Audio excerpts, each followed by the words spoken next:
Dilatação dos líquidos. Acabamos de ver a dilatação dos sólidos. Na dilatação dos sólidos, vimos 3 tipos de dilatações: dilatação linear, superficial e volumétrica. E essas 3 dilatações possuem um coeficiente de dilatação.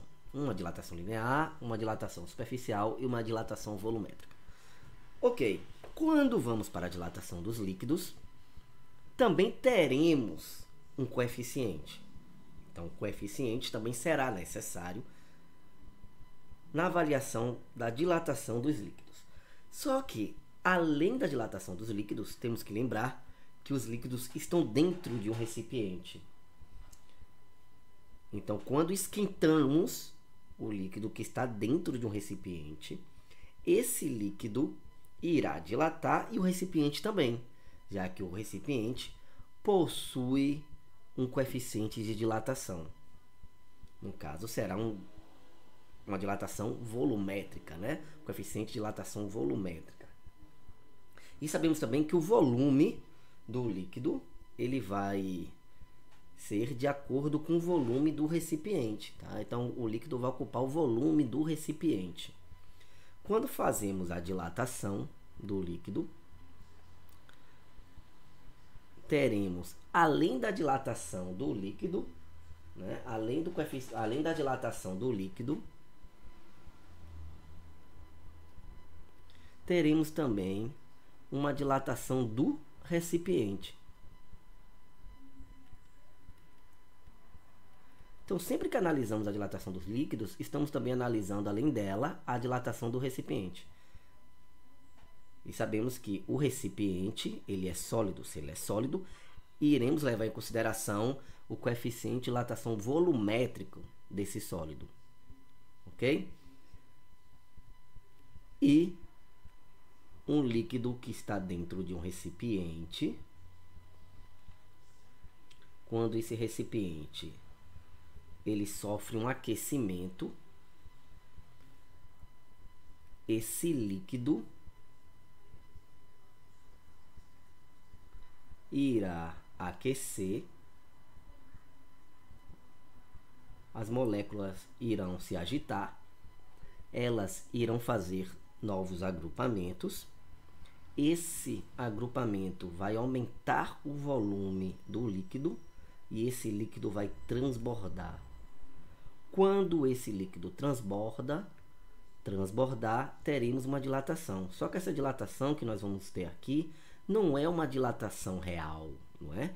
Por quê? Porque além do líquido, quem dilata também é o recipiente. Então, essa dilatação que teremos após o aquecimento, essa dilatação do líquido que teremos após o aquecimento, é uma dilatação que não é real. Essa dilatação chamaremos de dilatação aparente. Então, a dilatação volumétrica aparente é uma dilatação do volume do líquido, mas que não é uma dilatação real, é uma dilatação aparente. Por quê? Se levarmos em consideração que o que foi transbordado é o que o líquido dilatou, isso seria uma dilatação real se o recipiente não dilatasse. Só que o recipiente também dilata. Por o recipiente também dilatar, né? Ou seja, o recipiente ele vai aumentar de volume. Então, essa dilatação que tem aqui, ó, essa dilatação que nós temos aqui não é uma dilatação real do líquido, é uma dilatação aparente. Porque para a gente ter uma dilatação real, temos que levar em consideração também a dilatação do recipiente. Então, vejam, eu posso dizer, então, que a dilatação volumétrica aparente é igual ao volume aparente menos o volume inicial. Ok. Então, quando eu analiso a dilatação volumétrica aparente do líquido, que é isso aqui, ó, essa quantidade, eu estou fazendo o quê? Eu estou fazendo a subtração entre essa quantidade que transbordou do líquido, ok? Ó, transbordou, ou seja, saiu do recipiente, menos a quantidade que eu tinha antes, ou seja, o volume que eu tenho após o líquido ser aquecido, ou seja, o volume que transbordou, menos o volume que eu tinha antes do líquido sofrer o aquecimento. Essa diferença entre esses dois volumes me dá a dilatação volumétrica aparente do líquido. Então, a dilatação volumétrica aparente do líquido não é uma dilatação real, porque eu não estou levando em consideração o recipiente. Eu não estou levando em consideração a dilatação do recipiente. Eu estou levando em consideração somente a dilatação do líquido, né? Que foi a dilatação transbordada aqui, ó. Essa dilatação eu chamo de dilatação aparente, né? É o que parece para mim. Se formos a um laboratório e eu disser para vocês qual foi o volume que transbordou, vocês vão me dizer, ó, o volume que transbordou foi X. Só que se você me diz isso sem analisar a dilatação também do recipiente, vocês não estão me dando realmente o que aconteceu. O que vocês estão me dizendo é o que vocês pensam que aconteceu, né? É o que está mais aparente para vocês. Então a gente chama de dilatação aparente. Ok? Então a dilatação aparente é a dilatação em que nós subtraímos o volume aparente menos o volume inicial do líquido. E o que é que vai ser a dilatação volumétrica real?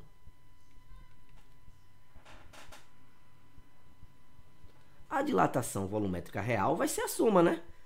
Da dilatação volumétrica aparente mais a dilatação volumétrica do recipiente, ó.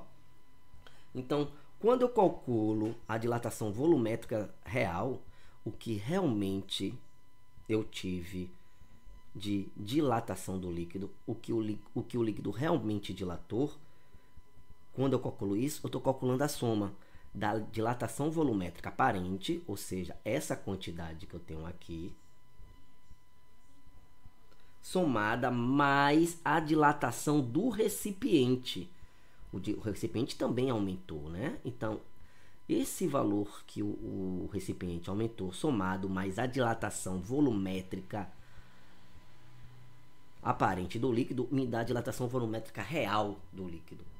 Então, essa soma me dá a dilatação volumétrica real do líquido.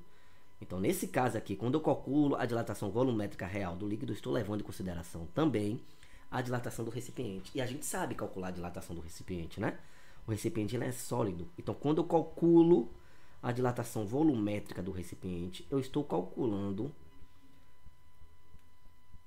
a dilatação volumétrica que calculamos no estudo da dilatação dos sólidos. Então, a dilatação volumétrica do recipiente, será igual ao volume inicial do recipiente vezes o coeficiente angular, né? O coeficiente volumétrico do recipiente vezes a variação de temperatura. Isso aqui vimos anteriormente, né? Em dilatação do sólido. A gente só não tinha esse REC aqui de recipiente, né? Eu calculo o REC de recipiente, eu coloco o REC de recipiente para poder deixar bem claro, que eu estou trabalhando a dilatação dos líquidos, né? Porque dentro desse recipiente eu tenho líquidos, tá? Por isso que eu não posso escrever somente ΔV, né? Como a gente viu na dilatação dos sólidos, ó. Porque assim eu não estou levando em consideração a dilatação dos líquidos, somente a dilatação dos sólidos. Quando eu coloco o REC, estou levando em consideração também a dilatação. Estou levando em consideração que o estudo é sobre a dilatação dos líquidos. Ok, então estou calculando aqui a dilatação volumétrica do recipiente. Tá, tudo bem, mas esse coeficiente aqui, ó, volumétrico, eu tenho que diferenciar ele também, né? Senão ele vai ficar igual ao coeficiente volumétrico que nós vimos na dilatação dos sólidos. Então, para diferenciar ele, eu coloco aqui também o REC. Pronto. E aqui também no volume inicial eu coloco o REC.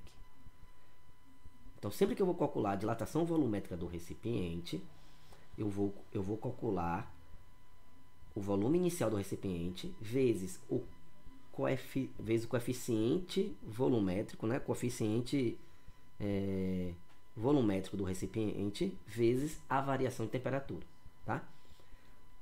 E como é que vai ser aqui, ó? Como é que eu vou fazer para calcular a dilatação volumétrica aparente? Muito parecido com essa dilatação aqui do recipiente, né? Para diferenciar, eu boto o AP, para dizer que é aparente. O VO aqui vai ser o volume inicial, né? O volume inicial do líquido, tá? Vai ser o volume inicial do líquido. Na verdade, a gente coloca o volume inicial aparente vezes o coeficiente de dilatação volumétrico aparente vezes a variação de temperatura, ok? E se eu não quiser encontrar a dilatação volumétrica real através dessa soma, eu posso encontrar também fazendo o seguinte, ó, dilatação volumétrica real será igual ao volume inicial do líquido.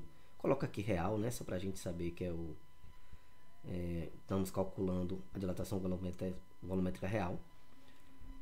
Mas se quiser a gente nem coloca isso, porque quando eu falo do volume inicial, estou falando do líquido, é o início, né, de quanto ele possuía antes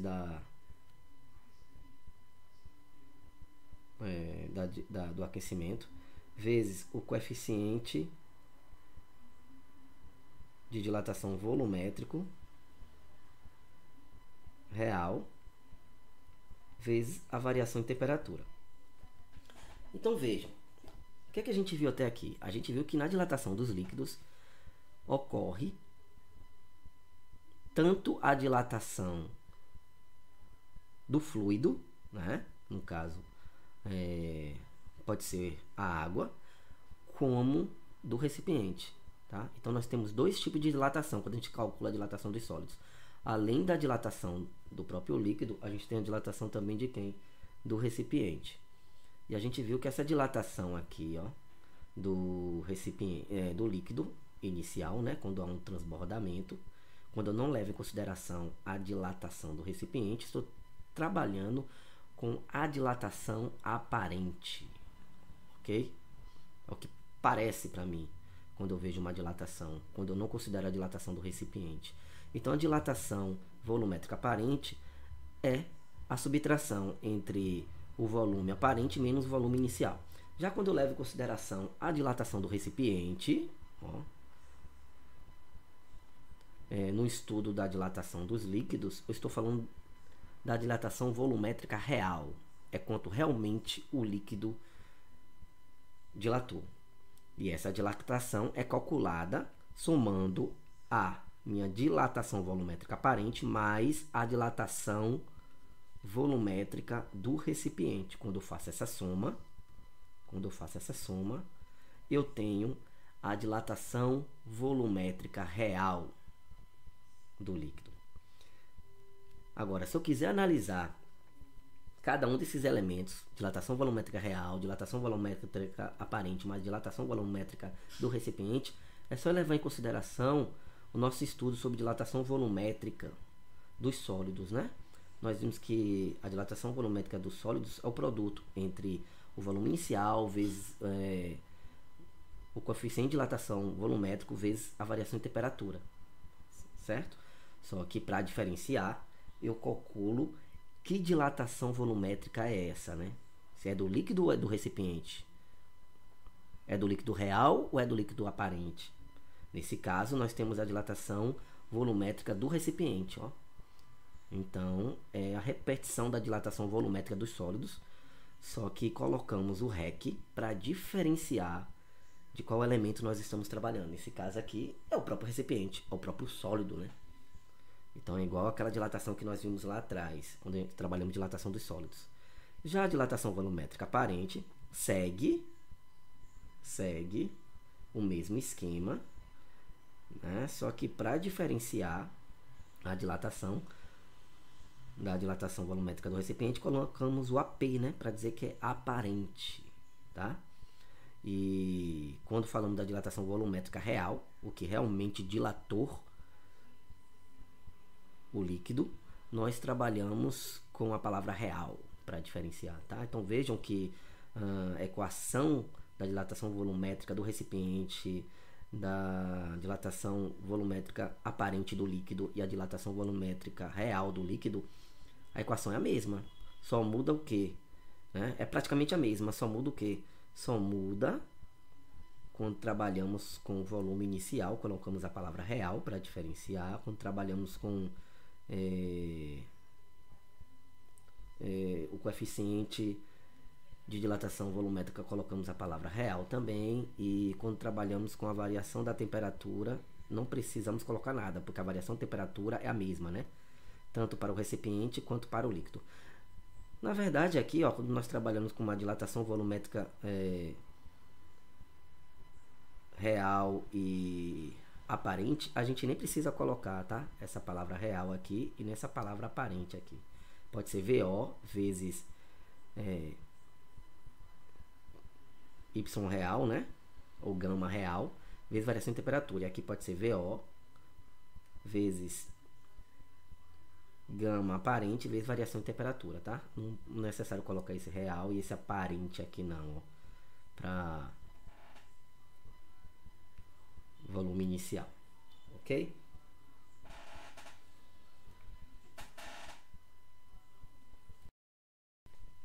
Então, a dilatação volumétrica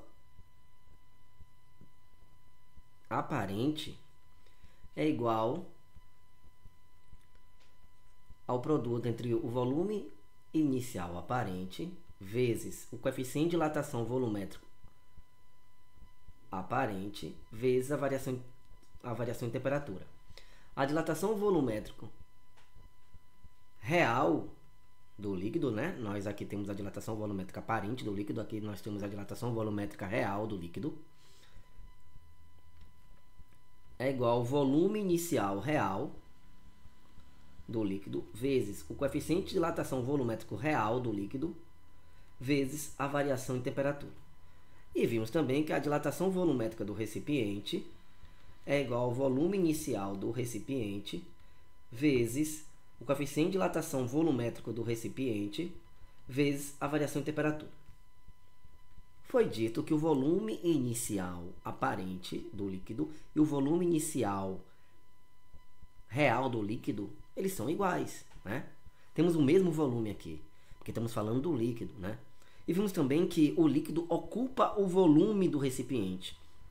Então, temos que o volume inicial aparente do líquido e o volume inicial real do líquido e o volume inicial do recipiente possuem o mesmo valor, ok? E vimos também que a variação de temperatura ocorre, né, no sistema para eu ter a dilatação. Então, se essa variação ocorre no sistema, tanto o líquido como o recipiente estão sofrendo a mesma variação de temperatura. Então, também temos aqui, ó, mesmos valores para variação de temperatura nessas equações aqui, tá? Em cada equação, o volume, variação de temperatura aqui é a mesma. Certo?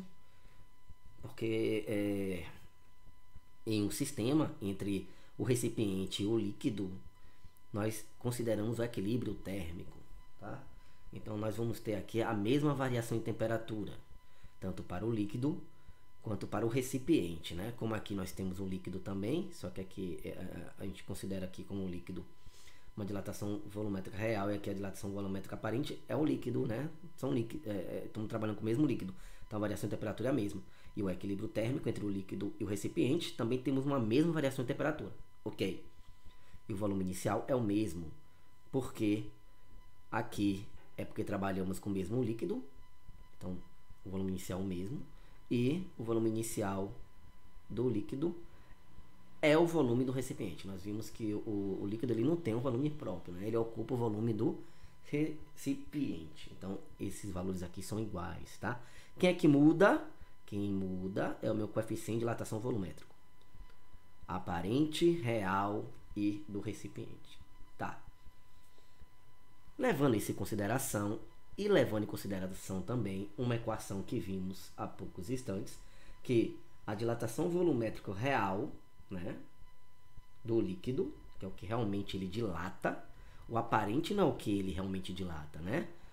Porque eu não levo em consideração, quando eu falo do aparente, a dilatação do recipiente, mas no real eu levo em consideração. Então, nós vimos que a dilatação volumétrica real do líquido pode ser encontrada com a soma da dilatação volumétrica aparente do líquido mais a dilatação volumétrica do recipiente. Ok. O que é que eu vou fazer agora? Eu vou substituir, tá? Eu vou substituir ΔV pela equação que representa ΔV real, pela equação que representa ΔV real. Vou substituir ΔV aparente, né, pela equação que representa ΔV aparente, e vou substituir ΔV rec pela equação que representa a dilatação volumétrica do recipiente, tá? Então, como é que eu vou ficar aqui? Eu vou ficar com o seguinte, ó. ΔV real vai ser essa equação aqui, ó, tá? Então, eu vou ter VO, né, real. Eu não preciso escrever esse real, né, já que os volumes iniciais são iguais. Não preciso diferenciar. Posso escrever simplesmente VO vezes, ok? Quem é que vem depois? Aqui, ó, coeficiente de dilatação volumétrico real. Então, coeficiente de dilatação volumétrico real vezes variação em temperatura. Isso é igual a quem é minha dilatação volumétrica aparente. Minha dilatação volumétrica aparente tá aqui, ó. É isso aqui, né? Então, é VO, não preciso colocar o aparente, já falei o motivo, vezes coeficiente de dilatação volumétrico aparente, vezes a variação em temperatura. Mas, vamos agora trabalhar com a dilatação volumétrica do recipiente. Tá aqui, ó. Então, nós temos VO vezes coeficiente de dilatação volumétrica do recipiente vezes a variação em temperatura. Como eu informei, os volumes são iguais, então posso desconsiderar os volumes. Posso cortar os volumes, né? Como eu falei, a variação em temperatura também são iguais, então posso desconsiderar a variação em temperatura. Restando para mim somente o coeficiente de dilatação volumétrico real do líquido é igual ao coeficiente de dilatação volumétrico aparente do líquido mais o coeficiente de dilatação volumétrica do recipiente. Então, eu encontro o coeficiente de dilatação volumétrico real do líquido somando o coeficiente de dilatação volumétrico aparente do líquido mais o coeficiente de dilatação volumétrico do recipiente. Essa soma me dá o coeficiente de dilatação volumétrico real do líquido, né? Veja que se parece muito, ó, com essa equação daqui de cima, né? Só que aqui eu estou trabalhando com a dilatação volumétrica real, com a dilatação volumétrica aparente, com a dilatação volumétrica do recipiente. Mas veja que a dilatação volumétrica real é igual à soma da dilatação volumétrica aparente mais a dilatação volumétrica do recipiente. E aqui, o coeficiente de dilatação volumétrico real é igual à soma do coeficiente de dilatação volumétrico aparente mais coeficiente de dilatação volumétrico do recipiente. Então, percebam que nessa primeira equação aqui, ó, a dilatação volumétrica do recipiente, ou a dilatação volumétrica real do líquido, é maior do que a dilatação volumétrica aparente do líquido. Tá vendo? Então, a dilatação volumétrica real é maior do que a dilatação volumétrica aparente do líquido. Isso tem que ser observado, tá? Que eu tenho dilatação volumétrica real normalmente maior que a dilatação volumétrica aparente. Por quê? Pelo seguinte, normalmente o líquido ele dilata mais do que o recipiente, tá? Então o líquido ele dilata mais facilmente do que o recipiente. Então, com essa equação aqui, nós conseguimos perceber que o líquido normalmente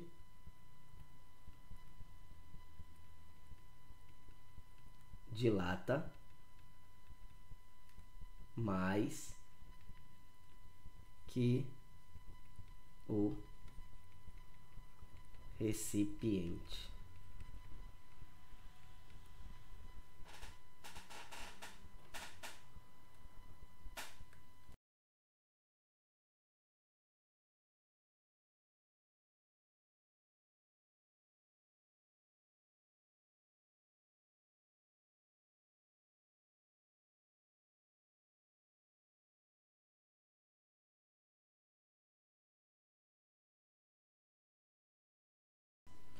Então, esses são os elementos que nós temos na questão, né? O volume inicial do recipiente, a temperatura inicial, a temperatura final. Com estes valores aqui podemos encontrar a variação de temperatura, né? Será a final menos a inicial, então teremos 200 graus Celsius, né? Temos aqui também a dilatação volumétrica aparente, né? Do líquido é o que transborda, ele disse aqui, ó, então é a dilatação volumétrica aparente, 17 centímetros cúbicos. E temos o coeficiente de dilatação volumétrico do líquido, tá? Ou seja, o coeficiente de dilatação real. Com esses elementos a gente pode encontrar o item A, o item B e o item C. O item A, ele quer que a gente encontre o coeficiente de dilatação do recipiente, o coeficiente de dilatação volumétrico do recipiente. Sabemos que o coeficiente de dilatação volumétrica do recipiente está nessa equação aqui, ó.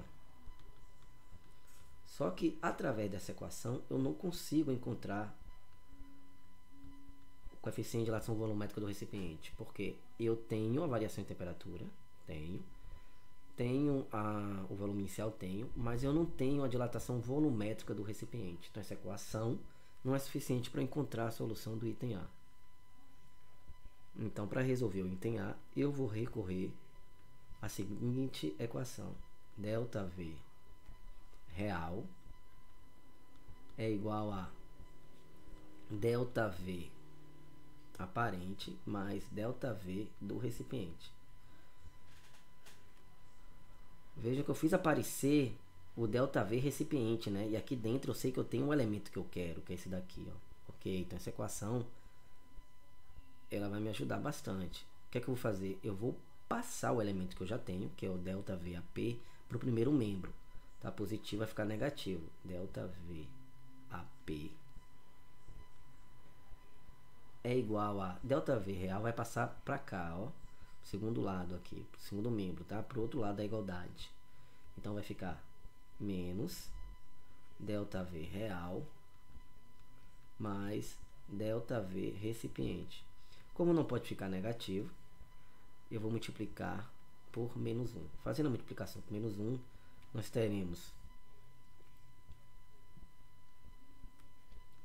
ΔVAP igual a ΔV real menos ΔV rec, recipiente. Ok. ΔVAP eu já sei o valor. ΔVAP vale 17 centímetros cúbicos. Ok. ΔV real eu sei que é VO vezes coeficiente de dilatação volumétrico real vezes variação de temperatura. ΔV rec eu sei que é VO vezes coeficiente de dilatação do recipiente vezes variação de temperatura. Ok.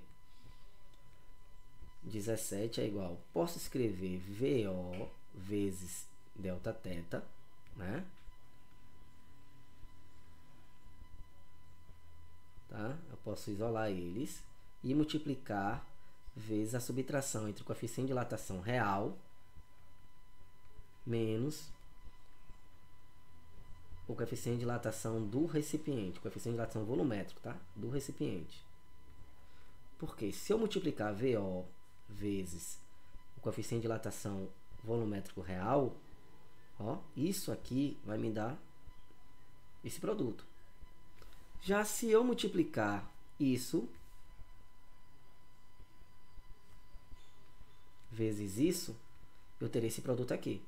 Então, eu escrevi essa operação que eu tenho aqui em cima de uma outra forma, tá? Por que eu fiz isso? Eu fiz isso para isolar os coeficientes de dilatação volumétrico, ó, do volume inicial e da minha variação em temperatura. Tá, então vamos lá.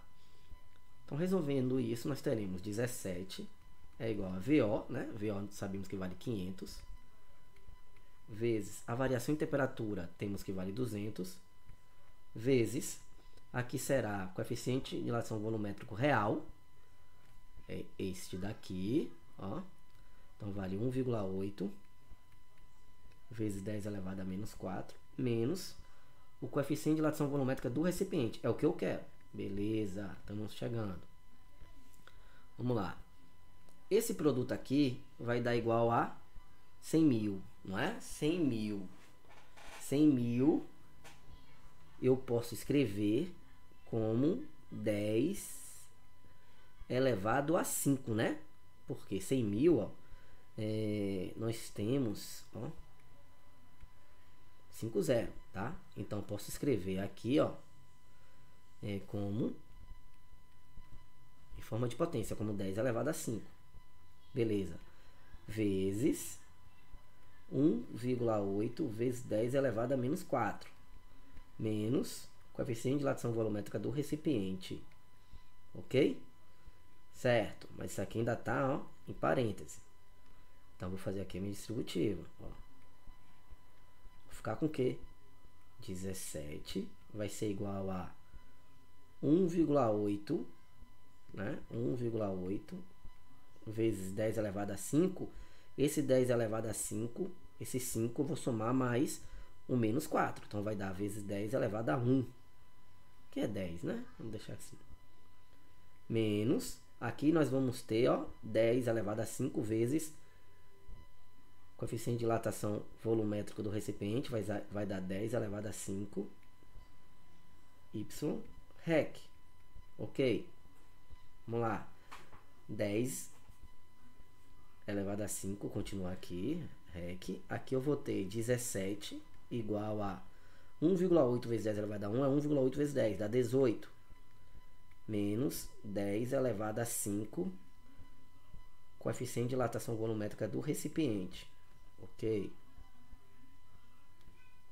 Teremos aqui, tá negativo, vai passar para cá positivo.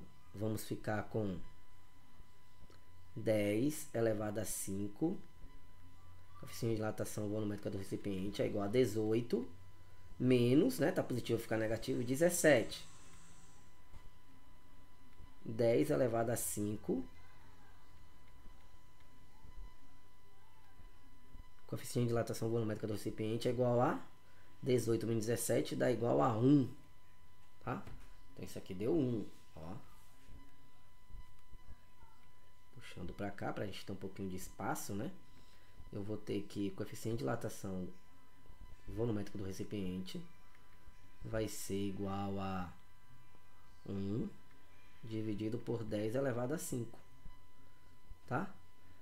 Coeficiente de dilatação do recipiente vai ser igual a 10 elevado a menos 5 graus Celsius elevado a menos 1. Essa é a minha resposta. Então, coeficiente de dilatação volumétrica do recipiente, ó, é igual a 10 elevado a menos 5 graus Celsius elevado a menos 1. Ok. Vamos para o item B.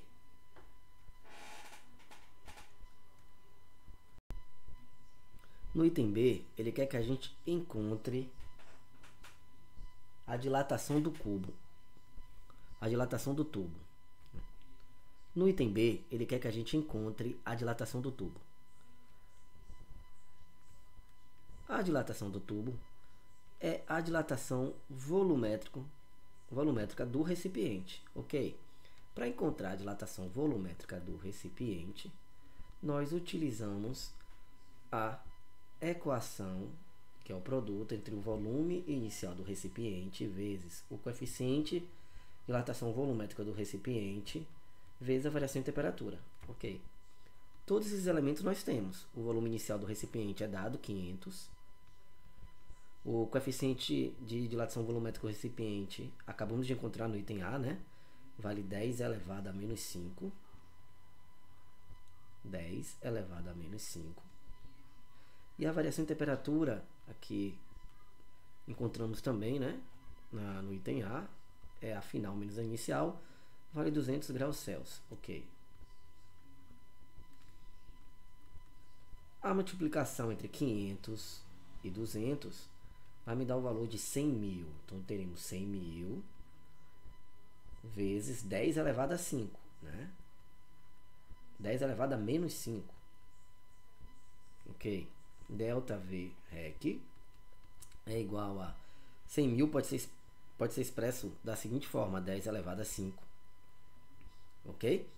Vezes 10 elevado a menos 5, né? Então, 100.000 é 10 elevado a 5, mas a gente tem esse valor aqui também, ó. Tem essa potência aqui, 10 elevado a menos 5.